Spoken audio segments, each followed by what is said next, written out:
Hey guys, Colton here from the EV Kingdom. Sorry.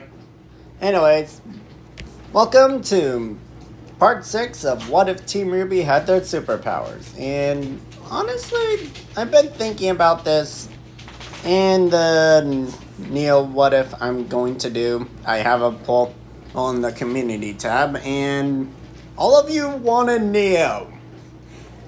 So, I'm gonna bring Neo in the next What If. But this is now, and I've been thinking about it, and I'm gonna just end it here. No, I'm not gonna end it with the next 2 parts. I'm just gonna go through the next 4, or in this one. Mostly because I would have to go to Volume 9 in this one. My other what ifs that has methods of beating Cinder. Yeah, Salem. I don't know why, I get them confused. Anyways, in those what ifs, I normally use that method or a method related to it. Because there's actual ways to get over Salem's immortality. Here, yes, Team RWBY is a lot stronger and White's is a lot more trickier, but none of them can beat immortality. So Salem is still a problem. Plus the last part I pretty much went through volumes 4 and 5, and due to not really much changing story-wise. But I did note in the last part that since Yang is still with the group, she never really had that talk with Raven. So I don't really know how much that would affect the entire story. But since a lot of things did happen, there'd be a few changes here. You're thinking more about it while doing this. But anyways, it's not to waste any more of our time. I'm with me ranting. Let's start. And we left off at the end of Volume 5, so we're heading to Volume 6 right now. With honestly nothing really changing for the first half of it. I mean, Blake isn't being awkward with... Blake isn't being awkward with Yang, and mostly because A, Volume 3 didn't happen the way it did in canon, and B, Blake is with Weiss in this, so yeah. That wouldn't happen, but honestly I think everything else would still happen. And they would also end up finding the keyword to get Jin into wake up. They find out Salem's and Ozma's history. Crow punches a child. Well, if you want context, watch Volume 6. Yes, I cannot do it justice. Also, yeah, he was punching Osmond, but Oscar was still the main body and personality, so yeah. Again, just watch Volume 6 if you want context for that. And everything else happens the same. I mean, they have an easier time with the apathy, but that's after RWBY uses her silver eyes. They are stronger, but they're still mentally around the same point as in canon. So we still have the Blake giving up on life moment, and yeah, that moment still hurts me to this day. Hey, you know it's big if your heart actually sinks from watching it. Tangent out of the way. I need to stop doing that. Anyways, they eventually make it to town, find John and the others, meet John's sister, her wife and child, which, good on them. And everything else would kind of go the same but different. One, Whites didn't run away from home, so there's not really that excuse. But you could also make an excuse of Jock expecting his daughter to eventually come crawling back to him due to realizing how terrible life is, or something like that. And you can make an argument, and he would have that thought in mind. And the escape actually happens without any problems. Adam is arrested or taken out. Honestly, I don't care about him much, so take your pick. More logically, though, I'm pretty sure they would just arrest him. So, yeah, Volume 6 ends without that huge kaiju fight. Hey, Volume 7 and what happened, pretty much the same. I did rewatch the series and Penny is still alive, so that's good. And so the reunion isn't about more RWBY confused on how Penny is still alive. And we can just actually have a good reunion.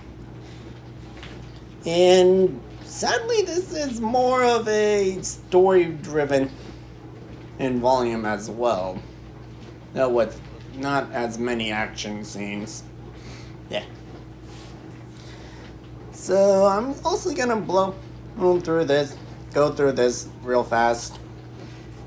But basically everything happens the same. John invites Weiss to the movies where Weiss and Blake go.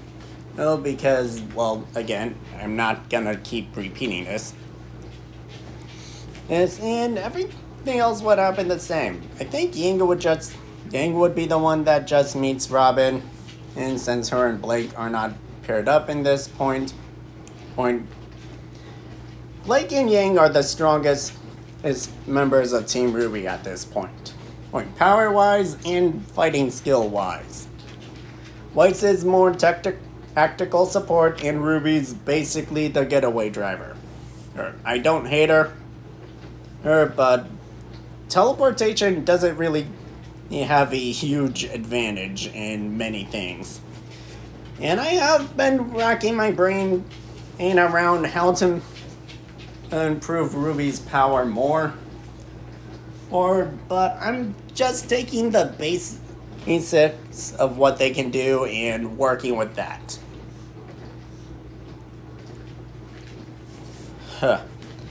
Anyways, that would still happen. Elam would attack. Volume 7 ends with a cliffhanger. And Volume 8. I know in the Blake What If, I ended up just having this as the final part. Volume I'm going to work on with them just going right to Elam. And in the Omnitrix one, I did also get to this part, but I basically just brushed past everything and had RWBY just go trying to take her on. Here, it's gonna be canon, and I still haven't seen Volume 8. Not because of lack of motivation, it's just I've been busy and also racking my brain on what ifs. I'm still gonna watch it, I have the DVD, but Volume 9 is gonna be the trickier one. And because I actually don't have a DVD for that. And not for a lack of trying. Yeah, tangent. Anyways, I've at least seen scenes of Volume 8, so I can at least do it. And Team RWBY would still get split up in the same pairings. My bad. And also sorry for any growls as I'm watching him and Chihuahua. Anyways, yeah, they still split up. The events would go similar, if not the same. The Silver-Eyed Grim would go kind of differently, since Team RWBY is a lot stronger. Or in this, I think they'd have an easier time in keeping the Grim away from Oscar. or in the first part of it. And everything else would kind of just go the same. Honestly, they'd still... Oh yeah, forgot not to mention, since Neil's not here during this What If, due to being taken care of in Volume 2, Cinder doesn't really have the lamp, so she doesn't know where Team RWBY is or what their plan is. I mean, you can make an argument saying that Cinder finds one of the portals opened up by the lance, and Sand goes through it. But without Neo there, there's actually a possibility Team RWBY doesn't even get sent to the Ever After. Or whatever. Yeah. I think it's called the Ever After. I have to recheck.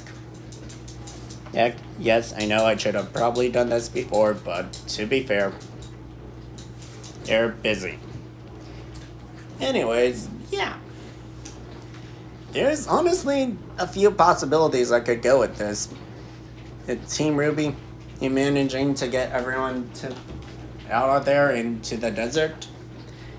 This I do know the name of, I just don't remember at the moment. So, well, pardon me for not remembering. But, yeah, I could see Team RWBY getting everyone there without losing the lance or the lamp. Meaning they would have 2 relics on hand. And a possible 3rd relic, due to them going to the next academy. So, in terms of that, they would be with the upper hand. But I could still see a possibility where Cinder finds them and fights. Now, without Neo there to knock pretty much every member of Team RWBY off, they would have an easier time. Plus, RWBY can still teleport, meaning she could actually get off the golden bridges, just catch people, and then teleport right back. Plus, her scythe, is still a gun, so she could teleport around and shoot at Cinder, providing cover fire for her Penny. Which, I'm gonna say this, I don't think Penny would die in this. I mean, there's a possibility, again, haven't seen the full fight, but I can see a possibility where they just send Cinder to the Ever After. And with her not really knowing how to get out or even being willing to try, they didn't have any clue how to get out. And, okay, I'm gonna be honest, this part just came up, so I didn't really think much about this possibility. But, yeah, I don't know if Penny would still die in the fight with Cinder, especially with Team RWBY. They're providing cover for her. So, yeah. Either way, I don't think Volume 9 would happen. And let's say it still they all still get sent to the Ever After. RWBY would honestly still be in her depression state. Without Neil there, I don't think it would escalate as quickly as it did in canon. And if it did, well, the cat would just possess RWBY's body, and she can teleport around, but even then, and the rest of Team RWBY and John would be able to counteract that. John would still have the idea, to catch fire to the leaves, kick the cat out, and they just pretty much overpower the cat. Yeah. DC superheroes are pretty overpowered, so I stuck with that mindset throughout this entire What If. Or at least I tried to. Either way, not much would really change after that if I did go to the Volume 9 route. But as I said, not really a need to, since there's not really many reasons why, right? They would even get sent there. So yeah. I can't really continue this since we don't have Volume 10 yet. So, I hope you enjoyed the series. I'm gonna be honest, I never really came up with an ending for What If where I can technically still continue with later volumes released. But yeah, I hope you guys enjoyed. Or like the video if you did. And share it with others to spread the word. Or comment what you liked about the series or what you would do differently if you were writing this down. Or if you're like me, just running through it in your head. And subscribe so you never miss another video. Now, if you're interested, I will be working on the Neo What If after this. And I'm also gonna make another community poll to see what if you wanna see next. The last time I checked it, the Neo one was definitely the main pick, but you guys were also kind of half and half with two other options. Anyways, I hope you enjoyed this video. Sorry this one felt a little bit rushed. I just didn't really have much plans, and when I came up with more, or I didn't have a full train of thought for it, which is kind of a pattern for a lot of my videos. Anyways, I hope you enjoyed. Wait, I said this 3 times, but I really do hope you liked it, and I'll see you all next time. Bye.